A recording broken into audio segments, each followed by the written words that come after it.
What's going on, everybody? Welcome to another episode of the Culture 316 podcast. I'm one of your hosts and producers, Jordan Nahisi, joined by my guy, Banks.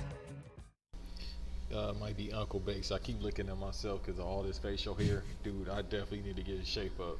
I'm waiting till next week, though, to get one. I felt that. Once again, thank y'all so much for tuning in to the pod.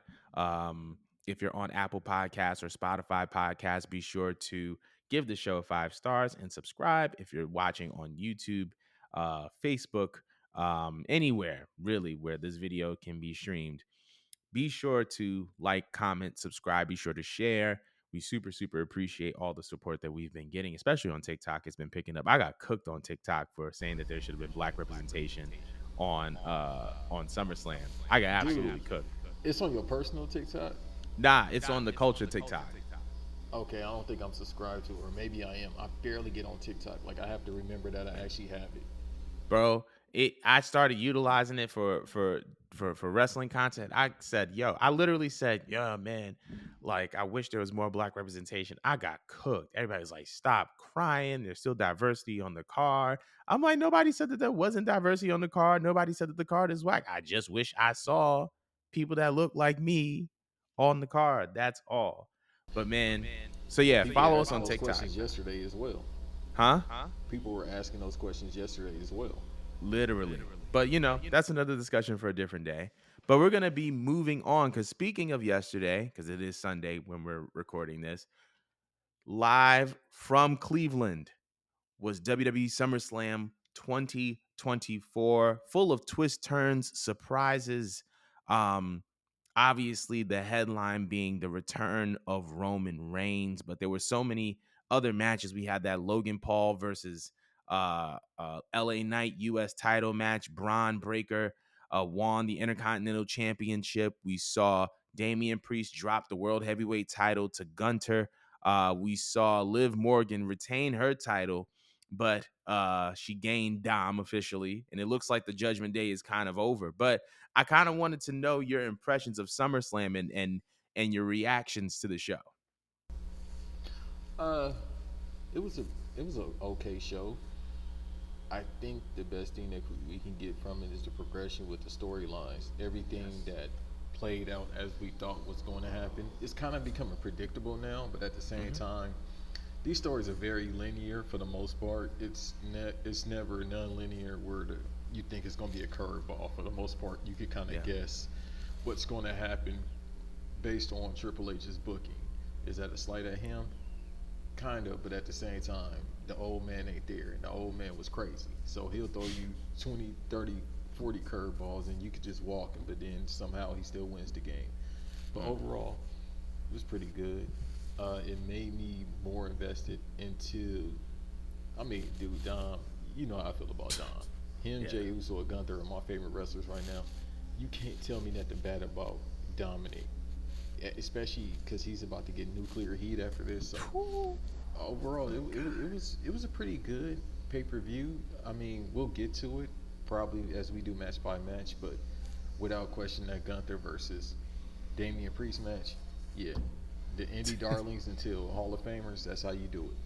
Yeah, I would agree. I think that SummerSlam was a very solid show.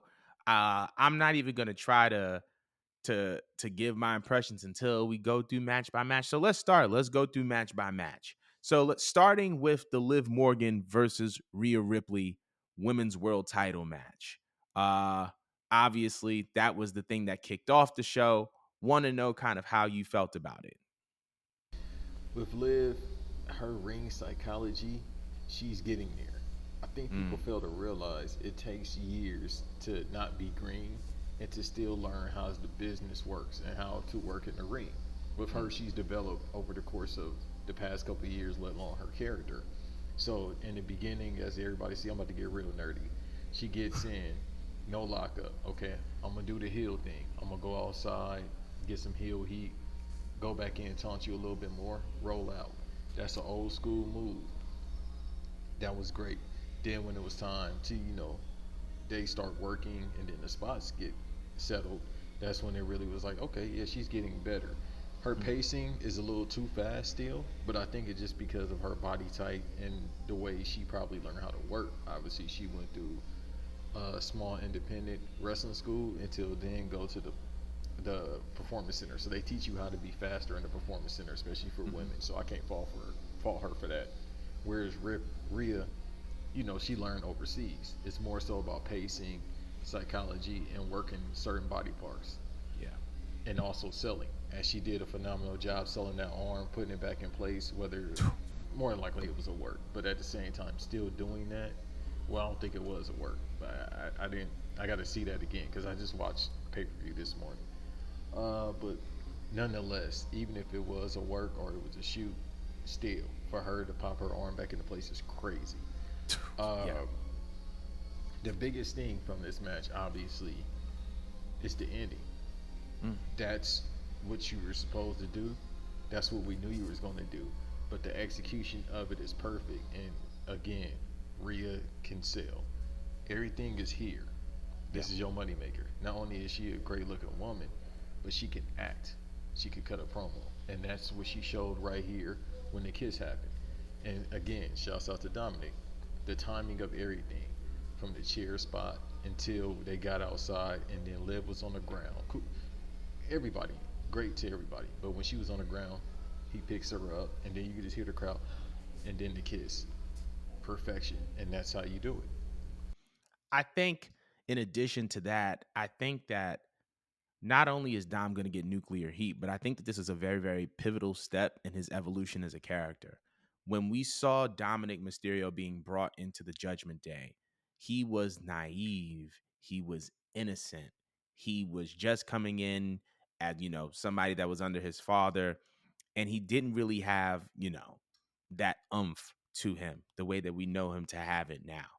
But the story that kind of underlined this was the oppressed becoming the oppressor, the manipulated becoming the manipulator. And it almost felt like a full circle moment because Rhea was beating up Dom when it was time for him to be into the Judgment Day. But now the little things and the little details that Dom did when he made that kiss with Liv show me that now he's the person that is in control, right? He was the one that picked her up, put the title on her. He was the one that initiated the kiss. These are little things that demonstrate and illustrate control. And to be the person to go from not being in control to being in control, I think was the point or the secondary point, I think, of this match and of this storyline. I couldn't help but to get, not even a little emotional, but just like, oh, because when I saw Rhea and Dom walk out, you kind of knew that that was it. The little backstage interaction, you saw Dom and Rhea kind of like tap each other on the shoulder, and it's like these guys and these girls aren't just people that are just on screen together.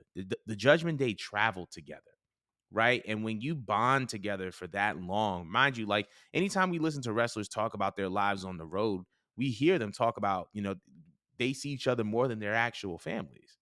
You know what I mean? Like this group, this tandem, this is a family. And so to kind of see the look in both of their faces, kind of showing us like this is it. This was the point. This is the crescendo of the Rhea Dom in the context of Dom being in the Judgment Day. This is the crescendo of that, right? And this was ultimately, I think, the point, right? For Dominic to be this developed heel that now is believable enough to be considered the person that is in control. And then obviously with Liv Morgan retaining the title, I think that this feud is going to continue for a little bit longer. I think we're going to see it wrap up possibly at Bad Blood in Atlanta. I can see some type of cage match, some type of hardcore rules match where Rhea kind of reclaims her title. But I definitely see that this cemented Dom as the guy, as a heel who is believable, who is not so innocent and naive anymore. It solidifies Liv as a legit champion. This is not a transitional champion. She's not just holding the belt until Rhea gets back. Rhea's back. She won. So I think that I think that when we talk about moments in wrestling, I think that they're multifaceted and they accomplish multiple things, and I would think that they were able to accomplish a lot on this one. Moving on to the next match, Braun Breaker versus Sami Zayn, where Breaker actually beat Sami in convincing fashion to win the WWE Intercontinental Championship. Thoughts on the match? Well, like I said, I watched it this morning, being a Mm, pay per view, because I was watching boxing last night. I was watching the Andy Ruiz match. mm. I'm probably mispronouncing his last name, but dyslexia is a real thing, people. So I was watching his match last night, and I fell asleep. Now, Mm. side note, I won't take away from the audience, but I fell asleep, woke up this morning, and was like, damn. Again, we'll talk about it later on, but came back and I was just like, all right, I hate Eastern Standard Time, but I digress. I say all that to say, if I were to watch a Sami Zayn match, I would still be asleep right now, as of this Jeez. recording. So Braun Breaker is a good choice. All jokes aside, Sami Zayn is a good worker. All jokes aside, I'm not a fan, but he's a great worker. Now Kevin Owens, that's a whole different conversation. Anyhow, uh, it was time. I think that he's ready. Mm. And what everybody says is he wants to listen and he wants to learn. This is coming from top three, top five greatest tag teams of all time, being the Steiner brothers, and hell, his uncle Scott, on his own merits, is a Hall of Famer. Yeah. One of the funniest wrestlers of all time, besides Ric Flair and Iron Sheik by far. But for him to just walk in there and not, be like, I'm a Steiner, I don't need to learn, it tells you everything you need to know about his acumen and what he wants to do in life. Athleticism off the charts, great worker, and it's like he's getting better all the time. I think it was a good choice. Sammy is a Hall of Famer. That man right now, he's having, in the past 2 years, he's having his best run that he'll ever have.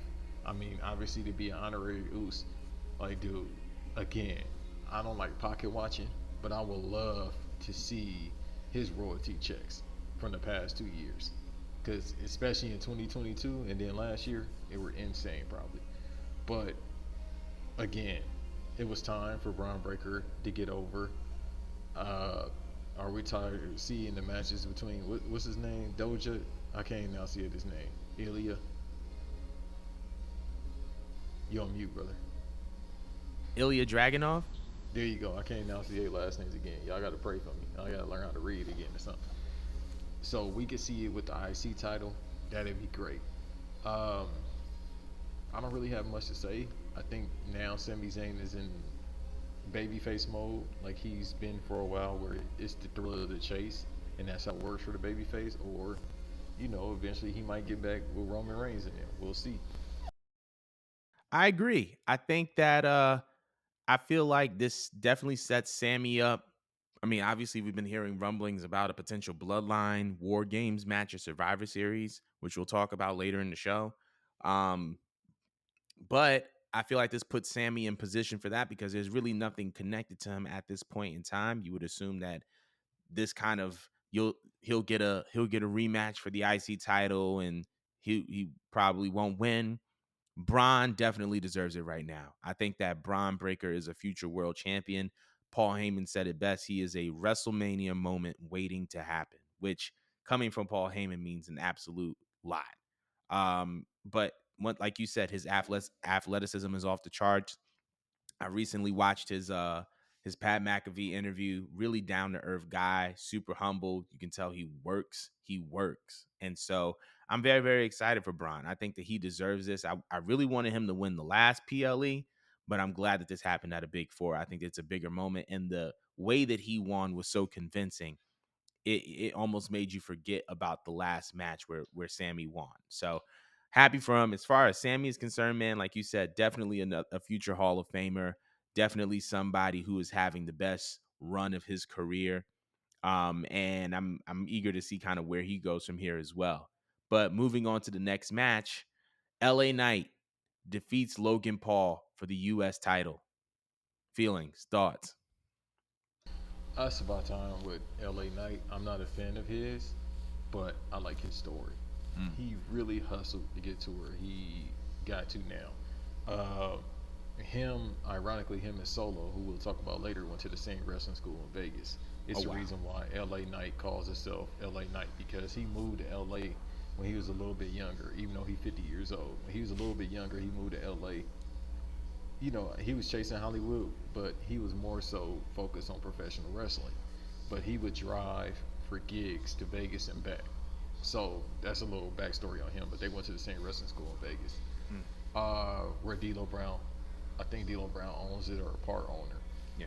Um, it's about time. I'm glad he got that mid card title. I know his contract, I think, is up at the end of this year, early next year. More than likely, they'll renegotiate with him. Right. Obviously, we knew the Logan Paul situation. We knew he was going to do the job based on him being ignorant. Uh, I don't need to divulge into that because you already know. Like, Yeah. Y'all know. it's that young white pride. Like, bro, all you had to just say was sorry.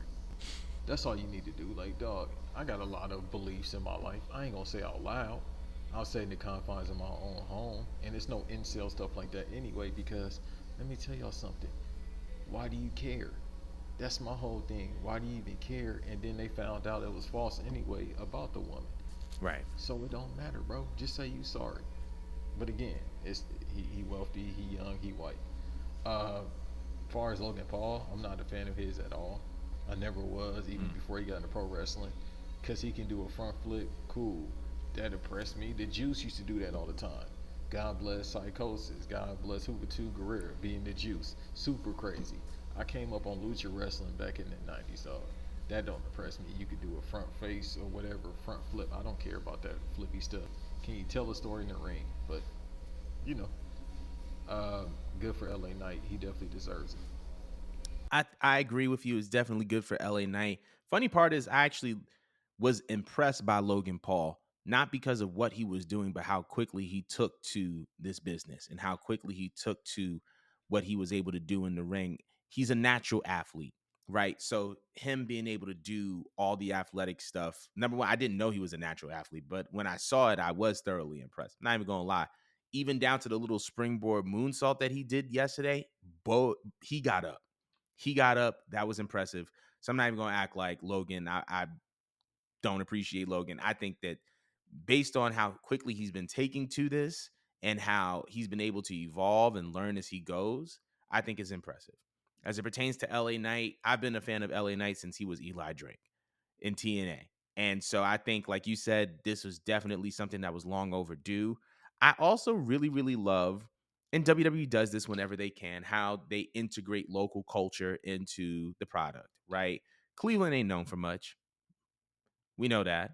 But they were able to get MGK and integrate him into the match. I thought that was a nice touch. Making MGK a heel, I think, was a nice touch as well, considering that he was accompanying Logan. So I thought that was pretty cool. But yeah, I thought that this was LA Knight's night, no pun intended, and I'm just glad that he was able to get his. Now on to the WWE Women's Championship match: Nia Jax versus Bailey. I thought that the ending of this match was genius. But I want to know how you felt about the match. In the words of the great future, I'm loving it. I loved everything about this match. I don't know how much you want to go in depth about it. Bailey Strong. Yeah, she is. Uh, that's all I'm gonna say right there. Nia Jax. She looked good and she's strong. Good back and forth between them. I thought the nice touch of her saying, "Oh, I'm dangerous." You and your little homegirl said I was dangerous. Now look at me now. And another person who's gotten better over time. I'm not saying this at all about her weight, but she slimmed down. Mhm. Did I care if she slimmed down? As long as she healthy, but I don't care how big or how small Nia Jax is. I need it respectfully, so I don't care. But overall, it was time. It lets you know that the Queen of the Ring thing is serious. And then when Yes. we get into the WWE title match, I'll talk about that more. But it lets you know how serious the Queen of the Ring is. Shouts out to Tiffany Stratton for coming out. And that little touch that me and her about to have a rivalry. And you know they TikTok buddies too, so that makes it even better. I actually agree. And that's one of the reasons why I said that the ending of the match is genius, right? Because you could make the argument that Tiffany was coming in to cash in, or you can make the argument that Tiffany was coming in to be a distraction, right? Because there was this whole thing where like Tiffany was like, Oh, I promise you, like Nia made her promise that she wasn't gonna cash in. And so now, with the fact that she did get knocked off the apron, she can spin that and say, I was out just to be a distraction. You saw me celebrate with you after the match. Like it was just a distraction. My time will come. I was just there for you. It leaves a lot left and it leads to a build between potentially the both of them, which is something that I am actually looking forward to. But like you said, Nia strong, Bailey strong. I felt like because of the iteration of the King of the Ring tournament and the Queen of the Ring tournament, they needed to do something that was going to showcase the value of the tournament. Similar to how at New Year's resolution in '06, when Edge cashed in on Cena, how that kind of demonstrated the value of the Money in the Bank briefcase. We had two of those moments last night, with one with Gunter and the other one with Nia. So I'm really, really glad that we saw a title change, and I'm glad and I'm happy for Nia. To be completely honest, she came back to WWE, and I feel like a lot of people don't openly acknowledge how valuable she was to the roster. The fact that she put on solid matches and solid programs with other women outside of the title picture, and she was able to add a lot of depth and a lot of value to that women's division, and then to be able to become the champion, I think is just a great, great thing, and I'm super happy for Nia. Moving on from that, this was my match of the night. Drew McIntyre versus CM Punk, with the special guest referee being Seth Rollins. Oh, you want me to talk about this match? Okay, cool. It's a bar by, probably the greatest rapper of all time, Tupac Shakur. Larry Holmes looking all flabby and sick, trying to say I took 9 like this or something like that, but I know the flabby and sick line. 50 Cent said it as well. And Hail Mary. Who was Larry Holmes, people? CM Punk. Hey man, I know he rusty.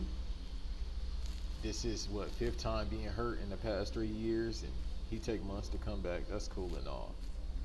Hey man, he got one more year left.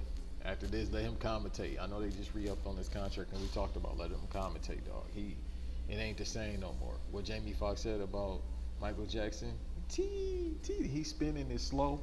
That's CM Punk. He was never that fast to begin with. But otherwise than that, let me talk about the match a little bit. It was cool, but again, it was kind of like, let's see if the old man could really go. Mm-hmm. That's why they probably had Seth Rollins as the special guest referee. You know what I mean? So it can give a little bit more to the story, so they can get back into their program.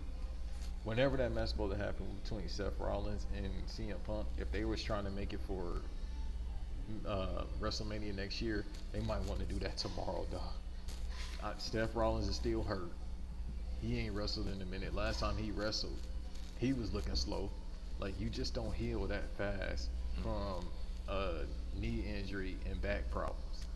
Back problems never go away. Once you got a back injury, it stays with you the rest of your life. There's nothing you can really do. All right.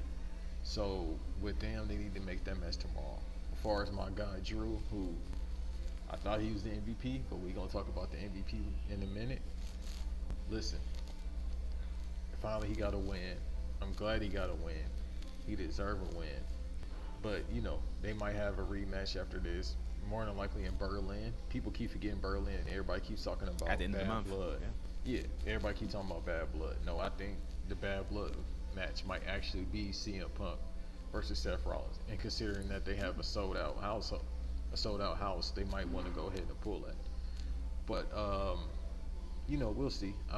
Drew still looks great in the ring, obviously because he works damn near every week. And as far as the story progression, at this point, it's like, because what CM Punk did this past weekend with that picture, I said, I don't know where y'all go after this one. I think, first of all, I agree with the fact that Punk was looking a little slow. Obviously, you're going to be slow coming off of an injury, not sure kind of like your limits or your capabilities. So I'm not even going to hold that against him. But that match delivered. From a storytelling perspective, there were so many layers to it. There were so many little hidden gems and Easter eggs. Number one, the homage to the '97 SummerSlam match between Taker and Hitman, and with Shawn as the guest referee. Seth kind of paying homage to Shawn, McIntyre paying homage to The Undertaker, and obviously CM Punk paying homage to Bret the Hitman Hart with the boots. Beautiful touch, and almost kind of a very, very similar storyline where the special guest referee really doesn't have a dog in the fight, right? And either way, it's a win for them. So I think it was just a really dope stuff like that was a really good touch. I feel like the right decision was also made as far as who went over in the match. I'm glad that Drew won. And I think that this kind of puts things into perspective about Punk and kind of where he stands with the talent backstage. I feel like there was a lot of speculation on this guy he just wants to be at front and center. He just wants to be the guy. He just wants to come in and win everything. I feel like in this particular case, you can tell he put his money where his mouth is. He did what was best for the locker room. He did what was best for the product. And what was best for the product is Drew McIntyre winning. Also, the bracelet at the end of the match and seeing Seth with the bracelet on, and then them going back and forth, and then Drew winning the match and then putting the bracelet back on. Great touch, beautiful storytelling, and it kind of shows that Punk and Drew are more similar than they like to believe. Similar to how Drew lost based off of him, you know, punking himself out, no pun intended. Punk lost by kind of punking himself out and getting in his own way. And the fact that now there's that parallel in that story, I think is a great way to kind of tie this all together. But I really enjoyed that match, and I feel like Punk is definitely going to get better over time, as far as like his ability to kind of do stuff in the ring. I can see what you're saying as far as like this being his last year, but at the same time, man, I'm just glad to see Punk back in the ring because that's my favorite, one of my favorites. But That's me talking trash, but you know, it just he getting older, man. As we all are, so as you we get are, slower, and that's just what it happens. Not me absolutely though. I'm in my prime, even at this age. Well, not my hairline, but everything else. everything else. Going to the next match though for the WWE World Heavyweight Championship, we have Gunter versus Damian Priest. Gunter finally defeats Damian Priest and becomes the WWE World Heavyweight Champion, making him the king of the ring that has won the title, similar to how Nia was the queen of the ring who won her respective title. Your opinions on the match, your opinions on the decision. Tell me. You know that Ric Flair meme from TNA that everybody's been using lately? Which one? This is real, brother. This is wrestling. You see that? That's pro wrestling right there. I That's agree. how you do it. If somebody says like my brother E from Black and Out Table, he said he didn't really like the match because of the chops. I get it because chops are starting to become the new super kick where Mm-hmm. everybody has a chop and it's like, dude, okay. But with Gunter, his It are hits. effective enough. Yeah. But it was a lot of chops.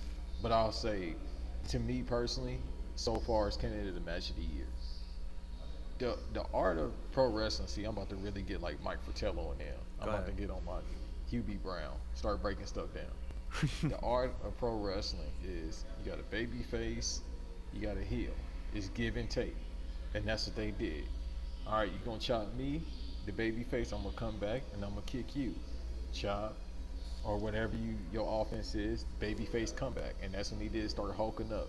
When the Finn Balor thing started happening, he's like, all right, the babyface is upset. Let me try to grab Finn Balor, but I'm gonna take my eye off the ball. Mm-hmm. It's pro wrestling all in one. You get mad at the manager, even though Finn Balor wasn't the manager. You get mad at the person that's interfering. If y'all want an example, Stone Cold versus The Rock, WrestleMania 17, 2001. Mm. Vince said, man, what you doing out here? The Rock's the babyface. But then the heel turns into the heel, even though he was the babyface being Stone Cold. Yeah. Gunther got a argument, even though he plays a heel, he more so over as a babyface. Because people really love the way he works. His offense is, I ain't got no finisher. Either I'm gonna choke you out, I'm gonna power bomb you 20 times, or I'm gonna chop you to death. That's his finisher.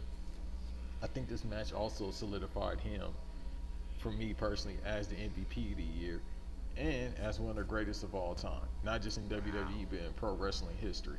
It's been a lot of older people saying how great he is, but if you look at his career from the Indies, when he was Revolve, all these indie promotions to then go to NXT UK. People forgot he held the record Killed. there. He had probably two classics, but definitely that classic during the pandemic against our guy Ilya that we Ilya. talked about earlier. He's the longest reigning IC champion of all time. I think he won US champ as well, if I'm not mistaken. He's in this year alone, he's broke the record for IC title.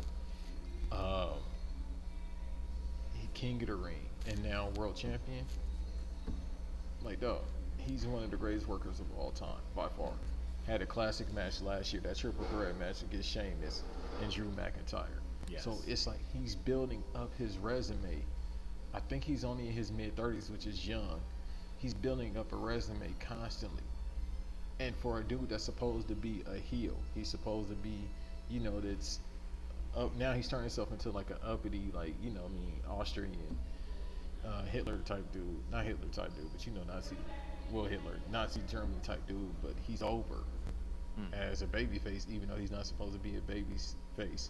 Yeah. That lets you everything you need to know about his decorum and how people view him. Mm. I agree, man. I didn't I didn't follow you at first when you said Gunter is one of the greatest of all time, but when you put into context his resume, especially over the past 3 to 4 years from his run as the NXT UK champion to where he is now, he has built uh, a pretty substantial resume. Not to mention that he's had pretty incredible performances in matches like the Royal Rumble as well. So we got to put that into perspective as well. What I think was my standout moment of this match was the Finn Balor heel turn. I feel like it was so, once again, so well done. And another story that came full circle because Damian Priest had cost Finn Balor the world title last year at Money in the Bank. And you thought he put that behind him and he didn't. And so to see that story kind of come full circle and to see Finn Balor kind of turn into the prince again with the facial expression, I think that that was one of my favorite moments of the night and what definitely my favorite moment of the match. As it pertains to Damian Priest, one of the things that was a concern was that because he did not win clean in any of his title defenses, that everyone thought that he was either a transitional champion or he was going to be considered a transitional champion or someone who simply had a forgettable title reign. Because he had such a solid showing last night, I don't view him as neither. I don't view him as either or. I feel like he had a great showing last night that proved that the point of the entire championship run was to elevate him into a main event status. He is a main eventer. I don't, I think he's a main eventer. He's a main event guy now. And I think that that was the point of this championship reign was to show that he is a main eventer. So I think that the multiple goals were accomplished here, but I'm very, very excited to see what comes of this because Gunter is king of the ring. He is now the WWE World Heavyweight Championship, which means that both on the women's and the men's side, this tournament is now super valuable, right? This is kind of where the tournament was in the early 2000s, late 90s, as far as the star making potential that it has. On the other side of it, there's a huge cliffhanger as far as what this means for the Judgment Day, right? Damien, Finn turns on Damien. Dom turns on Rhea.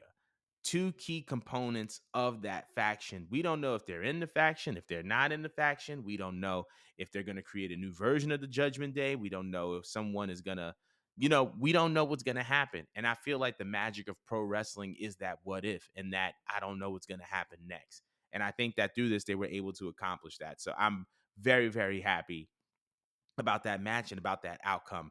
But now, for the main event, Cody Rhodes versus Solo Sikoa for the WWE Undisputed Championship. Bloodline Rules, headlined by the return of Roman Reigns.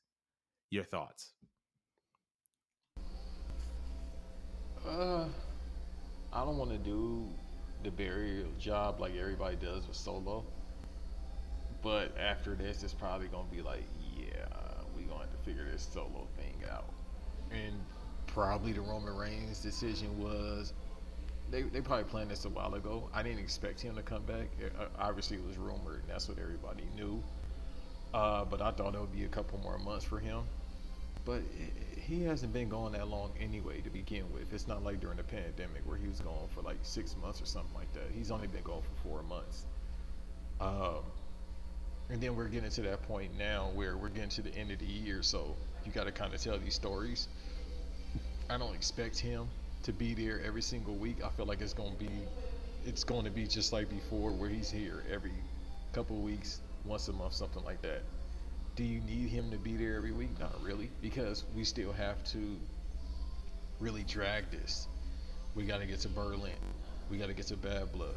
And then the Survivor Series thing that's rumored right now, and everybody thinks it's going to be Bloodline 2.0 versus Bloodline. Also, the main key factor is people have to realize that the biggest factor in this Bloodline thing is right now shooting Moana 2, or the live action Moana. So you got to wait for, what is his title? Chairman? What is his title? VP? Oh, you on mute, brother. In the context of the story, his moniker is the final boss. Yeah, no, not the moniker, but his actual Oh, I don't know. I role. don't know his position. I don't know. I think he's just a board member of TKO. Yeah, there you go. So you have to wait for him to get back. That's what they really doing. It's more so, yeah, Roman Reigns, we gotta wait for him, but we know he's probably gonna be back sooner than later. But you really waiting for the final boss to show up, because if you book this, what I think they're doing, it's kind of like, I sent all these dudes, because Hikalu Turkalu, what's his name? Hikuleu? Yeah, he gonna show up. And people think he might join with Roman Reigns. I don't think so. I think they just gonna keep stacking up all these, Tongan Samoans, and then The Rock gonna be like, I'm the one that put all this together. And then Roman Reigns gotta be like, well, damn, I gotta get back with the Usos, but I'm kind of outnumbered. And then if you get Sami Zayn, that's 4 against, I think, 6 at that point, 7. So it's like they're gonna have to figure that out. But then you also got Kevin Owens and Randy Orton, who's involved as well. So you got your numbers right there. But then that's gonna be a lot of Roman Reigns like, hey man, I'm tripping, bro. I was tripping, to Randy Orton and Kevin Owens. But far as the match goes, Solo he's really good at doing his spots. His ring psychology is just, I beat you up. That's his ring psychology. Cody Rhodes, he's good. I've never really been a fan of his working style, but he is good. I'll say that. But he essentially had to carry this match, Yeah. and he don't really need to be carrying a match. Not saying he can't do it, but he don't really need to carry in a match, because everybody he works with, for the most part, they find and pick their spots, and they know exactly what they need to be doing. But I mean, yeah, just I think this is good for Solo. Obviously, the first person to come out of NXT 2.0, the main event, and then the first wrestler in history born in the 90s. I thought he was like around my age, but first wrestler born in the 90s to main event of SummerSlam is pretty good. So Yeah. I mean, yeah, Tribal Chief came back, and like I said, I found out this morning, and we gonna see what's up. He gave Cody Rhodes that look like, I'm gonna still get you, but we might have to team up for a minute. I think that this match was really, really good. Obviously, with the highlight being the return of Roman Reigns, I think the Cody and Solo went exactly how I thought it would. Right when you think Cody has something going, then God comes out. Then right when you think something is going for Cody again, Jacob Fatu comes out, and he did that big Samoan splash on the table. Um, he's in a walking boot, as Banks mentioned to me. He's in a walking boot, but there was a real fear there because he couldn't put any weight on that leg, and everybody was like, "Uh oh," because when you can't put weight on something, that's a sign of something. But the fact that he's in a walking boot is definitely a good sign. So we're super grateful for the fact that Jacob is doing well. So then there was that, and then we saw the Roman Reigns return, coming out with the OTC shirt, which one tribal chief, original tribal chief, our tribal chief, interpretation is subject. But man, this is another stat that I got from Wrestle Tracker on Twitter. Roman Reigns generated $800,000 of revenue for WWE within 2 hours of his return. at SummerSlam. WWE, they made a soon after Roman made his, this is from Wrestle Tracker 1. Soon after Roman made his return, WWE announced a new custom merchandise for sale. It was a Roman Reigns championship belt. WWE only had 1,316 belts, with one costing $600. All of them were sold out within 1 hour. Bruh. When Roman Reigns comes on your television screen and says that he is the last needle mover, that is not a lie. When he says that he is the biggest draw, when he says that he is the main event, that is not a lie. Another thing that somebody pointed out on Twitter was that Roman face, this is the baby face Roman Reigns that WWE has wanted this entire time, right? He had to become the biggest villain to be a bigger hero. Because when bro hit that spear and Cats was doing that ooh-ah, it was a energy shift. 57,000 people. And this was a pop that Roman had never gotten over the course of his career. He main evented WrestleMania. He has made surprise returns. He's beaten leukemia. But that pop surpassed anything he ever did as far as crowd reception is concerned. So I think that the bloodline story, if there is no other goal, if there is no other payoff, it's the fact that Roman Reigns has been transformed into the babyface that WWE has wanted him to be this entire time. I feel like there's still some layers left. I still like there's still more to do. And I feel like we're just getting started on this. But man, they did it. They did it. They found a way to make Roman Reigns the babyface, and a cool one at that. So, man, I think that wraps up our SummerSlam little recap. But let us know how y'all feel. Damn, we went 40 minutes on this alone. Let us know how y'all feel about SummerSlam 2024. Drop them comments below. We're going to be moving on because that's not the only thing. Speaking of WrestleMania, speaking of main eventers and legends, it seems like there's one Hall of Famer that may be making an appearance at WrestleMania Vegas. Stone Cold Steve Austin. He recently said that he wouldn't leave Nevada, that it's hard to get him out the state, and that WrestleMania is in Vegas next year. And that's in Nevada. So my question to you is, do you think we're going to see Stone Cold appear at WrestleMania Vegas? Yeah, I could see him hosting it if he wants to, and that's the idea that they have for him. If not, we didn't get that run in against The Rock this year. We'll get it next year for sure. And then in that stadium, that pop is going to be insane. Because again, I don't mind putting over the Oakland Raiders. Oakland Raiders, that's crazy. Uh, they still Oakland to me. But the Vegas Raiders Stadium is insane. So whatever he wants to do, I mean, it's Stone Cold, man. It's like when Roman Reigns gets older, when he gets around Stone Cold's age, it's going to be the same thing. It's like, dude, I generated. Look, Stone Cold just be with Poncho and his other cat. Right. He just be on the farm. I love his content, and you know why he can do all that? Have that whole entire ranch, because he made a hell of a lot of money for that company and for himself. So them merch sales alone, that's the, that's the wrench right there. He didn't even touch his salary. That's the wrench right there. So Roman Reigns is gonna be just like that, as Jordan just said, with the 800,000 being sold, whatever his percentage is from that. Let's say it's 10-15%. That's just for one day, let alone these quarterly earnings that you get from merch. Anybody that's listening to this, if you get into pro wrestling in the business, you make your money from merch. Your salary is your salary, but you make your money from merch. It's the reason why a lot of these vendors hire these workers to do autograph signings, because they make a certain amount of money to be able to pay for the venue, make some money off of that, and then they pay whatever the asking price is for the worker. But I digress. Because as you see, Stone Cold don't need to say that to do that. And it's not to say the workers that do it are broke. Hell no. Steve Borden do it, aka Sting. He do it every month.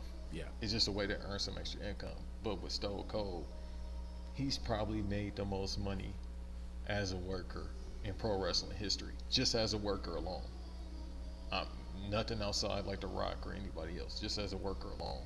So with him, If he shows up, it's just because he feels like it and he bored. Yeah. Otherwise than that, he don't. That's why he didn't show. They was like it's a money situation.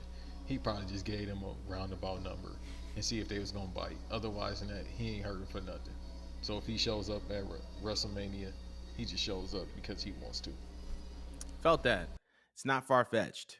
It's not far fetched that Stone Cold appears at WrestleMania Vegas, because the way that I'm looking at it from a business perspective is the only thing that could be bigger than WrestleMania in Philly last year is WrestleMania in Vegas this year. You're in an environment, it's good weather, more people going to be outside. There's going to be more hype for the event, considering that it's going to be the last leg on John Cena's retirement tour. Hey, me and you gonna be there for sure. I'm down. Listen, I'm with it. We have to, but Yeah, it's it's it's Vegas. It's John Cena's last match, and you have to make that weekend extra, extra, extra special. I can't find anything that's going to be more special than a WrestleMania where The Rock, John Cena, and Stone Cold are going to have substantial involvement. Not to mention that we know Roman is going to be involved. We know that Cody is going to be involved. This is literally going to be a plethora of the biggest. There's going to be the best collection of WWE superstars that have ever been involved in a WrestleMania ever. If this goes according to plan, so do I think that we're going to see Stone Cold at WrestleMania Vegas? I actually do. I 100% believe that we do need to see him there, and I believe that we are going to see him there because it's Mania Vegas, and I can even make the argument that since the beginning of the Triple H era, this is going to be the magnum opus of Triple H's WWE. The way that we talk about WrestleMania 17 and that being kind of peak WrestleMania in the Attitude Era, this is going to be that for Triple H's era. So it's going to be all hands on deck. They're going to roll out the red carpet. Once again, it's Vegas, so it's not going to be hard to get celebrities involved. Like it's going to be one of those. So and real quick, go ahead. you're absolutely right about that. You got the past, present, and future, all right there. Literally, it's going to be nuts. And it's going to be nuts, and it's going to be the most refined version of this modern WWE product that we're getting, because we're not even taking into account the women. Jade and Bianca weren't even involved in SummerSlam, and we saw how big this SummerSlam was. Imagine if they're involved in this upcoming WrestleMania. It's going to be nuts. But let us know how y'all feel. Do you think Stone Cold Steve Austin's going to be at WrestleMania Vegas? Let us know in the comments below, but we're going to be moving on. So that's what's going on in the WWE realm. And it looks like there's trouble in paradise once again in AEW. Britt Baker has been suspended by AEW for 2 weeks following an altercation with MJF regarding some remarks that she had made. Um, she was confronted by MJF. Um, but yeah, Britt is in the middle of this program with Mercedes Moné building up to All In, which is at the end of this month, a week prior to Bash at Berlin. She's going to be competing against Mercedes for that TBS championship. I want to know how you feel about Britt being suspended this close to All In and just the situation overall. Yeah, you. Hey, listen. I can't believe I'm saying this, but he was right. CM Punk was right. It's a high school. I'm surrounded by a bunch of kids. Um, what she did, you don't do that, man. Like you got to understand that this dude is the bread and butter. Him and Will Ospreay are the bread and butter of this company. Being MJF, you can't just be going around talking about him and his girlfriend is around and MJF blowing up. You know he got a little temper. You know he got little temper. You know he got a temper. He got that small man complexion, and then you know he probably feel me. He got swole, but he ain't got swole. You know what I mean? The right way. I'll just say that allegedly. So it's a lot of that going on, man. It's really like high school, and it's right on time again. Like I saw the meme. You know how they do the Kevin Gates, Rick Yeah. Ross meme that's going around. They did that with. They was like AEW locker room close to All Out or All In. It's always around this time, just like last year, where they go unprofessional before their biggest event of the year. There's always something, dude. It's too many grown people making six figures or more to be acting like that. This had never happened in the E, especially when the old man was there. The old man was there, everybody getting fired or everybody getting fined. So again, Tony, I gotta hit you with the cat. I gotta hit you with the car because it's getting spooky as we about to talk about too. Once you get to the other AEW news, me and my comrade been saying on Banks versus Davis for years, 2 years left. Hey brother, figure something else out. You might want to try to buy a basketball team or something. Buy a basketball team is crazy. But here's what I will say. I actually have to, I feel like anytime we talk about AEW, there's always this notion of like, oh my God, they're so childish, right? Because all the stuff happens there. What I will say is that companies do not, they are not responsible for what happens within the company. They are responsible for how they respond to it. Because as a person who has been in a lot of corporate environments, a lot of wicked stuff goes on, regardless of how professional it looks. There's always some wicked stuff going on, and you can't really control that. You can only control your response. There's the reason why HR is a thing, and policies are a thing, and practice and procedures are a thing. And so I think we do need to commend the AEW Discipline Committee for responding to this in a decent manner and in the way in which they did it. It shows the evolution of the company, the growth of the company, because we saw what happened with Punk and how they were kind of all over the place. And it exposed the fact that they did not have a system in place that was designated to handle conflict and designated to handle it immediately. So the fact that they are doing this and they're doing it in the manner, I think that we need to give our hats off to them.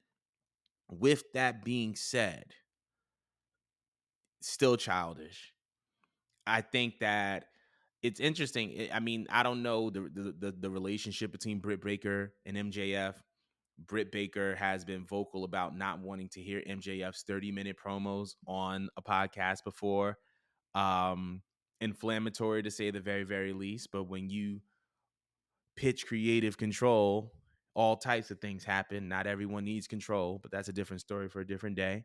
Um, but I mean, it's one of those things where all of these things matter in the public eye. And if you love the company, you'll love it enough to do what's best for the brand, even though you may be at odds with another person, right? You have to do what's best for the brand, even if you're at odds with another person. And I think that when Punk was saying, he's surrounded by high schoolers, I think he was surrounded by a bunch of people who put their personal vendettas above the brand and they wanted to pop off and be cute.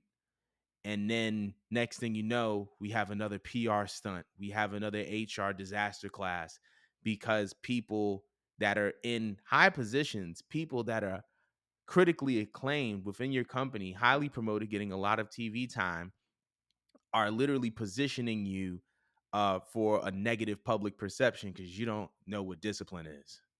So I think that it's one of those things. But as far as MJF is concerned, this was expected. MJF is currently the most valuable asset in AEW, in my opinion. Even though he isn't the world champ, he's still the champ. Even though he isn't the even though he isn't necessarily the holding big Swerve's title. When you come back to a company after saying to WWE you wanted Roman Reigns money, like, dog, you gotta invest in your investment. He's the guy there. You don't disrespect the guy, period. That's all I really have to say about that. But let me know what y'all think about this MJF Britt Baker scenario and leave your comments below. We're going to be moving on. So another thing, I'm trying to go through my notes, Jesus. So another thing about AEW, we were talking last week about AEW and Warner Brothers Discovery, um, and it seems like we were wrong. We saw some reports that said that AEW and Warner um, had hit a new deal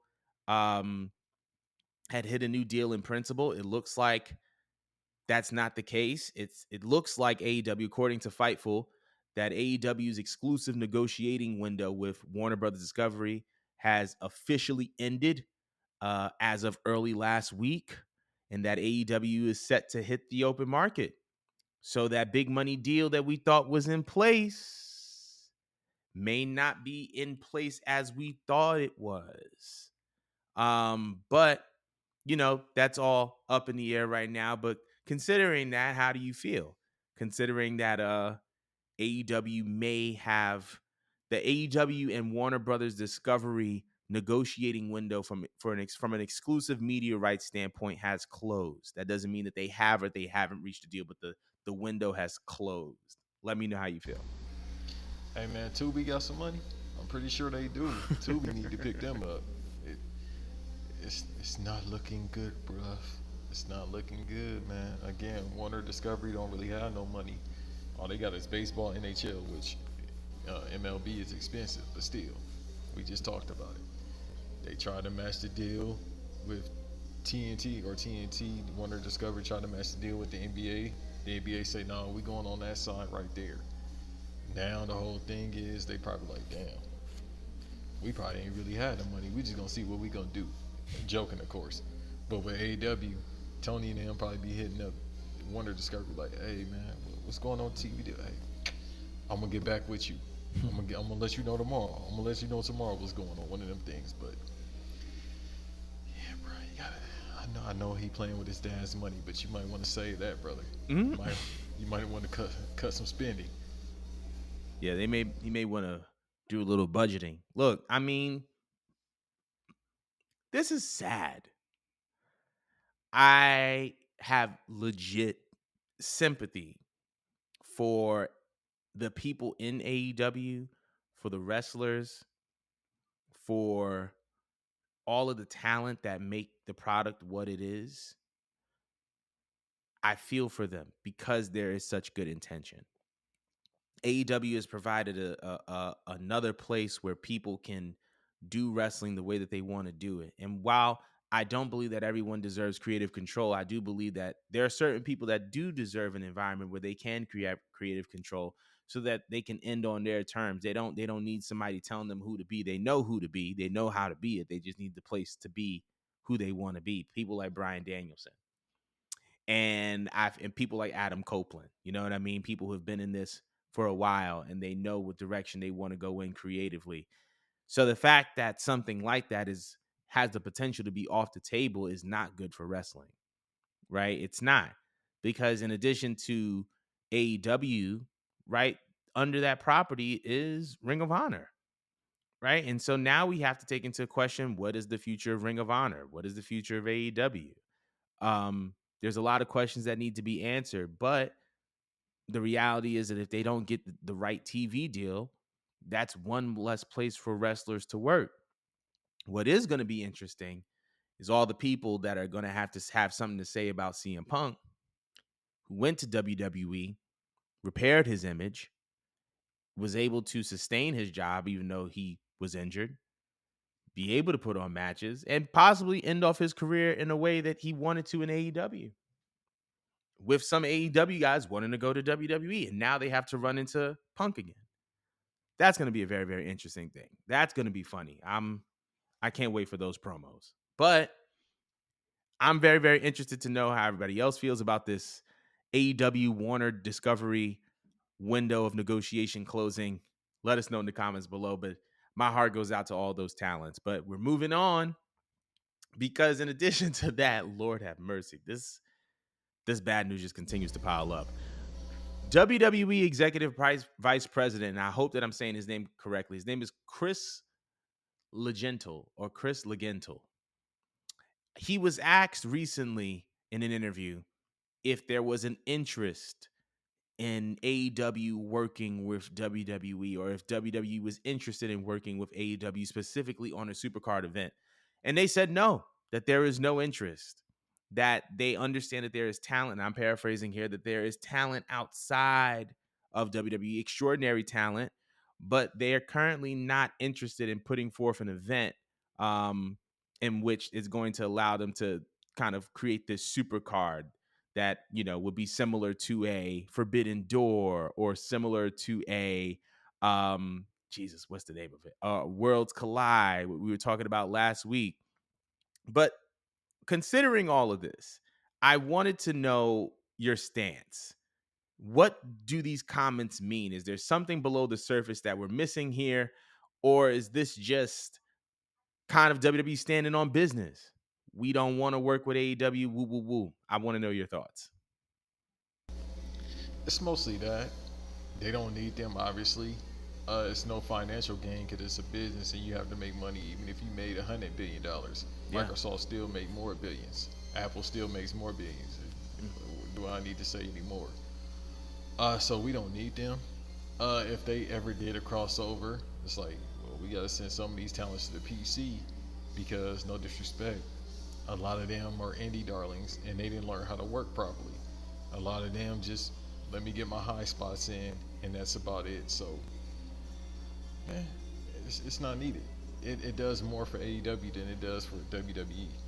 I absolutely agree. It's kind of ironic because I feel like AEW has that same relationship to New Japan Pro Wrestling, right? Where when they do a um super card, it does more for New Japan than it does for AEW because the star power is in AEW and no longer New Japan. But in context to WWE, WWE has more star power than AEW. And I believe that if they were to engage in a certain type of event like this, it's not a mutually beneficial business relationship. When I look at the TNA NXT business relationship, I see it as mutually beneficial. I feel like TNA has talent that WWE can utilize. I feel like TNA has space for the WWE talent to be utilized in another way. Guys like Charlie Dempsey are being utilized. And I feel like we're going to continue to see that. We saw Chase U recently pop up at the Impact tapings. So I feel like there is use. That is an example of a mutually beneficial business relationship. I do not see that when it comes to WWE AEW.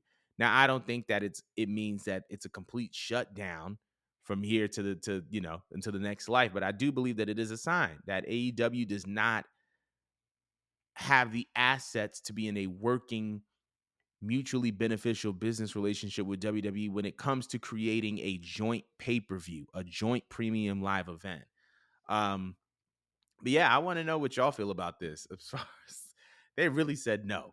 How do y'all feel about WWE shutting down the idea or expressing no interest in having an AEW Supercard event? But we're going to be moving on. In addition to that, WWE continues to make some headlines because they announced where the location is going to be for this year's Survivor Series War Games, and that is it's going to be in Vancouver, British Columbia, in Canada, November 30th. I mean, self-explanatory. Canada. This is the second PLE in Canada this year. I want to know how do you feel about Survivor Series being in Vancouver this year, and what are some of your way too early predictions? I don't particularly have predictions right now because they probably trying to figure out their Yep. storylines. Obviously, you'll probably do something with Judgment Day, the Bloodline. That's all I can really see right now. Mm-hmm. Uh, but I will say, far as everything else, brother, you better have you a coat and you gotta have a jacket. You gotta have a coat and a jacket because Vancouver in November and a lot of the workers stay in Florida. Nasty word. Yeah, y'all gonna be freezing because Canada in November till about April, dog, it be cold. What Michael Irvin said when we played in the cold, it was cold. Yeah, Nah, I listen. I think it's a great location, but you're right. Canada between November and April is inhumane. And so whoever's going up there needs to be prepared. Um, I am expecting for the OG Bloodline and Bloodline 2.0 story to have a chapter of its story here. I don't know if it's going to be a match. I don't know if it's going to be a run-in. I don't know if it's going to be an altercation. Some going to happen with that Bloodline. I'm honestly surprised that this event didn't take place at the Intuit Dome, which was recently completed.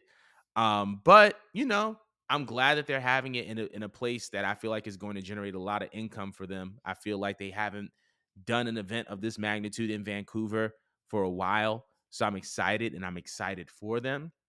But yeah, man, Survivor Series is in Vancouver this year. I want to know how everybody else feels. Should have been in your city, should have been somewhere else. Let me know in the comments. But we're moving on to our last topic of the day, which is that it was recently disclosed via Jacob Henry, the son of Mark Henry, that Jacob Henry the son of Mark Henry, has officially signed to WWE. This comes, it's so interesting because Mark Henry is considered like a wrestling dad to the likes of Bianca Belair and Jade. So to see someone who is his actual son get signed to WWE, I think is really, really cool. I want to know how you feel about this. This kid is going to be great. He's learning from one of the greatest of all time, being Mark Henry. He could learn from others. Mark Henry learned from, I forgot his original coaches after he left, because he's the first like developmental act. Mm-hmm. Obviously, gold medalist, or he did he win the gold medal? Who, Mark? Yeah, I'm not or he sure. was just Olympic. I think he was just in the Yeah, Olympics, but yeah, I'm not sure. yeah. But from gold to that to the E, the Fed at the time, WWF, and then he went and trained. He was up north, I think, in Canada and trained. Yeah, and then he went to the Heart Dungeon as well. So to have all that knowledge behind him, and his son who actually wanted to be a pro wrestler, he said his son was like in high school, because I heard about him in high school. Yeah. Like, I don't know if he was a 5-star recruit, but he was up there. He also has the record for squatting. I think 610 pounds, which is a high school record he has, or a college record. So the genetics is just right there. Yeah. But he said his son said, dude, he said, I want to be in the E. I want to be a champion. So having that passion already, you got the genetic coding, you got the teaching. He's just athletic, like dude. He has all the acumen, just like Braun Breaker, Yeah. to be great. You got the teachers right there. Then when you get to the performance center, that really just loves athletes at this point. Of course, if you went to pro wrestling school, you was looked at, and then you get here. Obviously, you still have slight advantage because they don't have to teach you the basic fundamentals and everything like that. But at the same time, they're more so looking for these athletes now. So with him just being athletic all around, his last name being Henry, the sky's the limit. I concur. I was just looking up some stuff. This man is I believe he's signed to wrestle at Oklahoma, but he's been a football player, he's a wrestler, he's a track and field athlete, which means that I already know that this man is going to be a beast. He is going to be an absolute monster in wrestling. And I actually can't wait. I think he was also on he made the American Statesman list of top 50 athletes of the year. So he has that kind of that Braun Breaker quality to him, right? Of just being just a beast, being somebody who's athletically gifted, someone who has the business in his blood. Um, I'm very, very curious to see the path that he takes to get there. I feel like he's probably going to start in NXT and then move to the main roster, very similar to Braun. But when it's so funny because, like, with all these WWE signings and from the men's side, from the women's side, we think that this WWE product is crazy now. 5 years, 10 years, WrestleMania weekend is going to be the most valuable weekend in pro wrestling just from the WWE product alone. We talk about WrestleMania weekend and we talk about, well, there's this indie thing over here and there's this indie thing over here. It's like, no, no, no, no, no, no, no, no, no. That's all cool. But based on the talent that is being brought in just from WWE, they have the opportunity to make some of the best pro wrestling content and decisions just from in-house. And I think that that's super exciting. I think that that's amazing. As it pertains to Jacob, I'm excited because of the tribe that he's going to be coming into. Mark Henry, it's no secret. Mark Henry be looking out for a lot of us, and we know what us means. So I already know that locker room is going to look after him. I already know they're going to mentor him and nurture him, and whatever athletic prowess he has now, it's going to translate to what he does in the ring because he's going to be surrounded by people that know what they're doing, that love his father, and they're going to grow to love him. So I want to know how everybody else feels about Jacob Henry signing to WWE. He actually announced it at a Summerslam event called Remix Rumble in Cleveland, which I think is really, really cool. He took a picture with Triple H this weekend, which is also really, really cool. But let me know in the comments below. Yeah, the point. Let me know in the comments below how you feel about Jacob Henry signing to WWE. Man, this was a great episode. This was honestly one of my favorite shows that we've done to date. But thank y'all so much for tuning in and tapping in, and we will see y'all next week. This damn salute.